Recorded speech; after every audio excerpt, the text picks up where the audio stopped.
नमस्कार. पूर्वी तांबोसरकरच्या एका नवीन एपिसोडमध्ये तुम्हाला सर्व खवय्यांचं सहर्ष स्वागत आहे. मित्रांनो, आज आपण कुरुंदवाडमध्ये आलोय आणि कुरुंदवाडमध्ये महात्मा बसवेश्वर चौकामध्ये शाहू पोहे नावाचा एक पोह्याचा स्टॉल आहे आणि आपले मित्र प्रशांत कुलकर्णी यांनी आपल्याला तो स्टॉल दाखवला होता. तर दादा सांगा, जरा माहिती सांगा पोह्याच्या स्टॉल बद्दल. हे शाहू पोहे म्हणून कुरुंदवाडमधील अतिशय प्रसिद्ध आहेत आणि सकाळ हा जुन्या बस स्टँड पाशी अगदी जवळ असलेला हा स्टॉल आहे. आणि मी बघतोय तोपर्यंत तरी अगदी सकाळी लवकर हे अतिशय चालू होतंय, एकदम लवकर. आणि जे प्रवासी बसने प्रवास करणारे असतात किंवा इथे शाळा कॉलेज भरपूर आहेत, तर तिथे जाणारे सकाळी लवकर जे नाश्ता करून जे इथूनच नाश्ता करून एक पोहे हा पदार्थ इथला फेमस आहे, चहा पोहे. तर इथलं हे खाऊनच मग बाकीच्या ह्या कामासाठी निघतात. अतिशय वेगळी पद्धत करण्याची पण आहे आणि टेस्टला अतिशय सुंदर पोहे आहेत एकदम. नक्की एकदा भेट द्या. बरोबर. मगाशी काका म्हणत होते की 400-500 लोक येतात निदान. हो हो, नक्की नक्की एवढे होते. साधारण एक मोठे पातेले 3 ते 4 वेळा होत असतील अंदाजे, तेवढी होतातच. आणि इथं आल्यानंतर आता आपण पहिल्यांदा पोहे कसे केले जातात, इथे फेमस पोहे आहेत. तर पोह्याची प्रोसेस बघूया, आलेल्या लोकांची गप्पा पण मारूया. चला तर मग. आता ही पोह्याची जवळजवळ दुसरी बॅच ना दादा, का तिसरी? चौथी. तर सकाळपासून आता ही चौथी बॅच चालू आहे पोह्याची. आणि समोर बघू शकता तुम्ही कांदा फ्राय करायला टाकलेला आहे. तेल चांगलं कडक झाल्यानंतर त्यामध्ये कांदा, कोथिंबीर आणि मिरची टाकलेली आहे. आता इथनं पुढची प्रोसेस आपण त्या पोह्याची बघूयात. आपला कधीपासून स्टॉल आहे इथं? 16 वर्ष झाली. स्टॉलवरती काय काय असते? फक्त पोह्यांच्या. आणि टायमिंग कसं आहे आपलं? आम्ही पोहे सकाळी 6 वरून 10 वाजेपर्यंत. 6 ते 10 एवढ्या वेळेतच असतं पोहे. ओके. आता प्रोसेस काय काय केली आपण पोह्यासाठी? कांदा भाजायला टाकलाय. कांदा भाजायला टाकलाय. काय काय घातलं यामध्ये? कांदा, मिरची आणि तेल. कांदा, मिरची आणि तेल. ओके. फोन नंबर जर सांगा. आपलं थोडं मोठ्या आवाजात. कुरुंदवाड जुनं बस स्टँड. कुरुंदवाड जुनं बस स्टँड. ओके. भाजीपाल्याच्या मंडईच्या बाजूला. ओके. भाजी मंडईच्या बरोबर बॅक साईडला. ओके. तर मित्रांनो, या पत्त्यावरती या, तुम्हाला लोकेशन मी दाखवतोय. तर आता छानपैकी इथं तुम्ही बघू शकता पाऊस पडलाय सकाळपासून भरपूर. तर आणि इथं त्यामुळे गर्दी झाली पोहे खायला. इथं गरमागरम आता ही फोडणी तयार होते. मित्रांनो, टायमिंग जरा तुम्ही लक्षात घ्या. फक्त टायमिंग सकाळच्या सत्रामध्येच असल्यामुळं फक्त सकाळी 7 ते 11 वाजेपर्यंतच इथं पोहे मिळतात. तर ह्या वेळेत येऊन तुम्ही सहकार्य करा, जेणेकरून कोणाला नाराज न होता पोहे खायला मिळतील. तर इथं फोडणी जवळपास आता तयार झाली. कांदा चांगला शिजलाय आणि इथं तुम्ही समोर बघू शकता हे पोहे देखील आता धुवून व्यवस्थित स्वच्छ करून घेतलेले आहेत. कांदे चांगले भाजून झालेत ना? झाले. ही प्रोसेस झाली आहे. आता काय काय टाकणार होतो आपण? साखर, मीठ आणि जिरे. ओके. पिशवीतनच तुम्ही मिक्सचर करून साखर, मीठ आणि जिरे. ओके. पाकिट तयार करून ठेवलं सगळं मापाप्रमाणे. वेळ नसतो तेवढा इथे. बरोबर. साखर, मीठ आणि जिरे टाकलेले आहेत. त्याला एक मिक्सचर करून ठेवलं जातं व्यवस्थित विशिष्ट प्रमाणामध्ये. आणि आता किती किलोचे पोहे करतोय आपण दादा? 2.5 किलोचे. ओके. तर आता हे 2.5 किलोचे पोहे आपल्या समोर तयार होतात आणि त्याचं जे काही मिश्रण लागतं, मसाला लागतो, ते आता समोर आपल्या तयार आहे. दादा, ही प्रोसेस आता मसाल्याची तयार झाली आहे. ओके. आता काय करायचं आपण? आता यात पोहे टाकणार. बर. पोहे, शेंगदाणे आणि कोथिंबीर टाकणार. ओके. ओके. मित्रांनो, आता हे पोहे या फोडणीमध्ये मिक्स केले जातील. ओके. करा. तर आता या तयार केलेल्या फोडणीमध्ये जे पोहे आहेत ते या फोडणीमध्ये आता टाकलेले आहेत. स्वच्छ केलेले मऊ झालेले पोहे या फोडणीमध्ये आता टाकल्यामुळे आता ते मिक्स करून घेतले जातील. कोथिंबीर वरून टाकलेली आहे. मित्रांनो, पद्धत जी आहे करण्याची थोडी युनिक आहे. फ्राय करून घेतलेत कांदे थोडे आणि कोथिंबीर देखील नंतर टाकलेले आहे. मी तुम्हाला पाठीमागे गर्दी दाखवतो मित्रांनो. साधारण 100-150 लोक पोहे खाण्यासाठी इथे गर्दी करतात आणि ते गर्दी कंट्रोल करण्यासाठी दादांनी ह्या पद्धतीनं हे पोहे बनवायची एक पद्धत विकसित केलेली आहे, असं म्हणूया आपण. की अगदी फ्राय वगैरे बाकीचे पदार्थ आधीच करून ठेवलेत, म्हणजे शेंगदाणे वगैरे आधीच फ्राय करून घेतलेत आणि कोथिंबीर देखील नंतर टाकले. आता हे सगळे पदार्थ मिक्स करायचे ना दादा? हो, आता सगळं. थोडी पद्धत जरा युनिक वाटली मला. बरोबर आहे. पोहे शेंगदाणे वगैरे आधीच फ्राय करून घेतले. त्यात घातलं मऊ होतं ना. त्यात घातलं की मऊ होते. त्यामुळे ते पहिला कसं कुरकुरीत राहावे म्हणून नंतर टाकले. ओके. ओके. शेवट पण कुरकुर जाते. हा शेवटपर्यंत राहतात. ओके. तर मित्रांनो हे आता बाकीचं सगळं मिश्रण जे आहे ते पोह्यामध्ये टाकलेलं आहे आणि दादांनी आता सांगितलं आपल्याला की शेंगदाणे जे ते नंतर टाकलेले आहेत फ्राय करून, कारण ते मऊ पडू नयेत आणि शेवटपर्यंत कुरकुरीत राहावेत यासाठी ते नंतर टाकलेले आहेत. तर काका नमस्कार. काका नाव सांगा तुमचं. तानाजी आलाशी कुरुंदवाड. बर कुरुंदवाड. बर पोहे खायला कधीपासून येतं इथं आणि ते काय? पोहे खायला आम्ही कमीत कमी इथे 10 वर्षापासून पोहे खायला आहे. बर. इथं हे जुनं स्टँड आहे. हा. त्या जुन्या स्टँड पासून कायम इथे गर्दी असते. बरोबर. कायम गर्दी असते. यांचा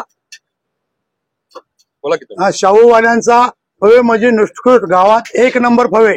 बरोबर. ना यात तेल जास्त नाही, यात मिरची जास्त नाही, यात बाबा मीठ जास्त नाही, यात फवे एक नंबर.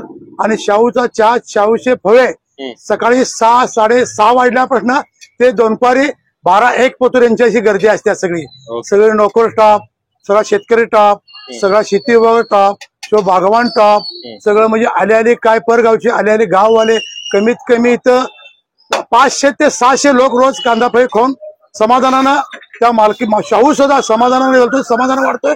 कुणाला रखरख नाही, झगझग नाही, कुणाला शिवी नाही, कुणाला गाळ नाही, बसा देतो समाधान करणं हे करतोय. एवढं बोलून मी 2 शब्द पुढे करतो. Okay thank you.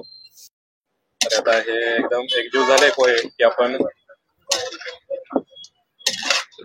टेस्ट करायला घेणार आहोत. हे 2-2.5 किलोचे पोहे आहेत साधारण. पुन्हा गरम केले जातात दादा. हा दम ह्यावर आपण ठेवायला लागतो. दम द्यावा लागतोय. ओके. बारीक मंद गॅसवर ठेवायला लागतो. मंद गॅसवरती ठेवायचं. मंद गॅसवर. ओके. सांगा तुमचं. मी अन्नाचं चौगुले. मी राहणार कुठले? कुरुंदवाड. स्वाभिमानी शेतकरी संघटने राजकारणी सदस्य. आता मी शेताकडे झालोय, शेतकरी आहे. बर. आणि येताना ह्या चौकात आम्ही इथं औषध दुकान आहे, शेती औषध आहे, खुर्ची औषधाच्या दुकानात औषध घेत येत असताना इथं आम्ही पोहे खाल्ल्याशिवाय जात नाही. कारण पोह्याची जी चव आहे आणि क्वांटिटी म्हणजे भरून पोहे एवढं की एकदा खाल्लं की आम्हाला दुपारी जेवायलाच घराकडे आलं तर चालतंय. असे ह्या पोहे करून आम्ही समाधान आहे. Okay okay thank you. तर यात सांगितलेल्या दाखवलेल्या लोकेशन वरती या आणि इथले पोहे टेस्ट करायला विसरू नका. आता आपण पण पोहे घेऊयात आणि टेस्ट करून बघूयात. तर आता पोहे पार्सल दिले जाते.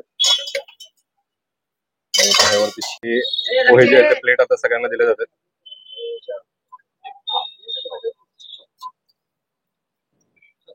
गर्दी तुम्ही चेक करू शकता. आणि हे पोहे आपल्या समोर आता तयार आहेत. दादा पोह्याचा रेट काय? पोह्याचं किती? पोह्याचं 15 रुपये. तर मित्रांनो समोर बघताय त्या पोह्याचा रेट आहे 15 रुपये. मग अशी काका म्हणत तशी क्वांटिटी खूप मोठ्या प्रमाणावर आहे. तर 15 रुपयामध्ये गरगरीत असा नाश्ता सकाळी होत असल्यामुळे गर्दी देखील इथं मोठ्या प्रमाणात होते. नमस्कार, मी रोहित पाटील. बऱ्याच दिवसापासून इथं पोहे खातोय. अतिशय सुंदर आणि चविष्ट पोहे आहेत आमचे शाहूचे पोहे. कुरुंदवाडातले पोहे म्हणजे शाहूचीच पोहे.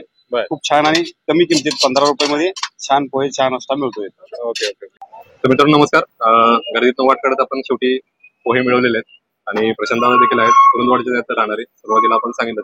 दादा काय अजून सांगणार आहे पोह्यांबद्दल?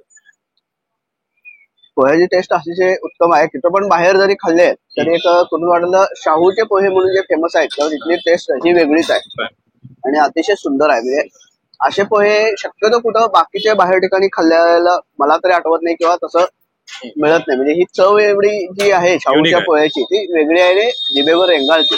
बरोबर. मित्रांनो पोहे घेतलेत समोर बघू शकता. आता हे पोहे टेस्ट करून बघणार आहोत. रेसिपी तर बघितलेच आपण. पोहे टेस्ट करून बघूया. वा अतिशय जबरदस्त मित्रांनो. पोह्यामध्ये दादांनी जे शेंगदाणे टाकले होते ते अतिशय कुरकुरीत आहेत. त्यांनी म्हटल्याप्रमाणे शेवटपर्यंत पोह्यामध्ये जे शेंगदाणे आहेत ते कुरकुरीत राहतात. त्यासाठी त्यांनी सगळ्यात शेवटी टाकले आणि कोथिंबीर जी वरून टाकली होती फ्राय करताना टाकली नव्हती, वरून टाकली होती. त्यामुळे त्याचा कच्चा कोथिंबीरचा फ्लेवर खूप छान लागतोय. प्रत्येकाची रेसिपी करण्याचा एक युनिकनेस असतो मित्रांनो. हे असं का ते तसं का हे असंच होत नाही. हे जे आपण म्हणतो की रेसिपी बघताना काही लोकांच्या कॉमेंट येतात की असं कुठं पोहे करतात काय वगैरे, पण तसं नाही आहे. प्रत्येकाची एक पद्धत असते.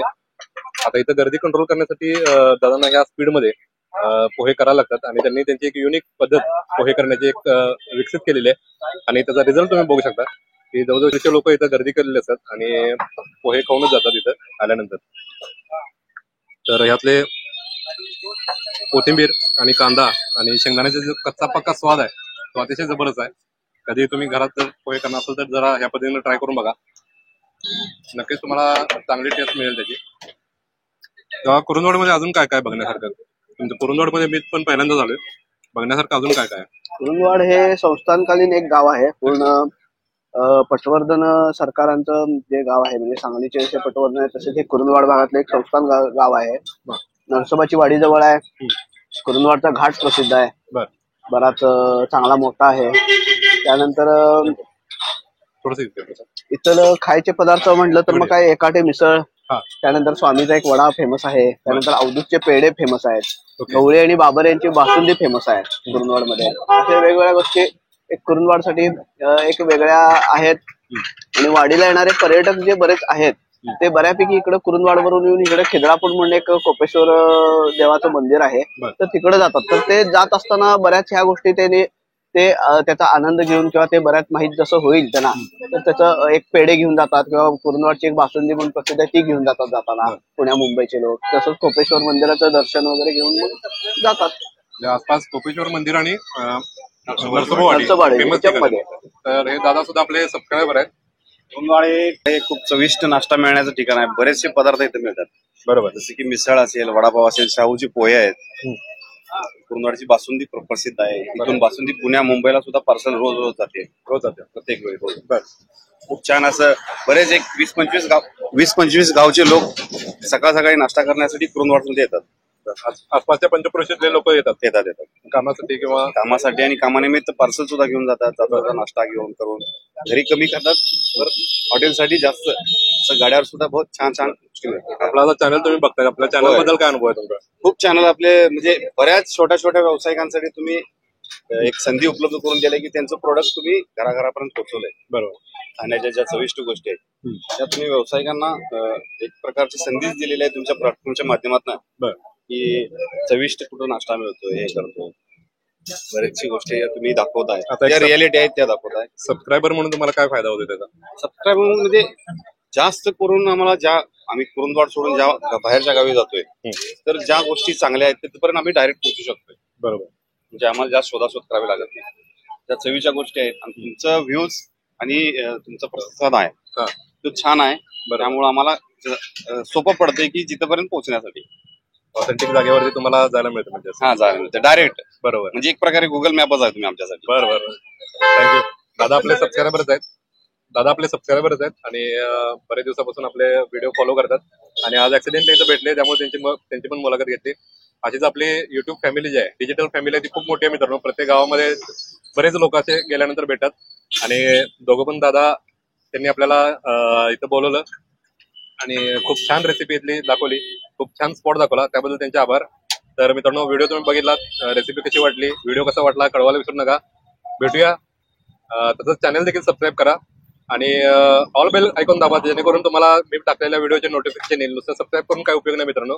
तर त्याचे बेल आयकॉन तुम्ही दाबताय ऑल बेल, तेव्हाच तुम्हाला ते नोटिफिकेशन येते.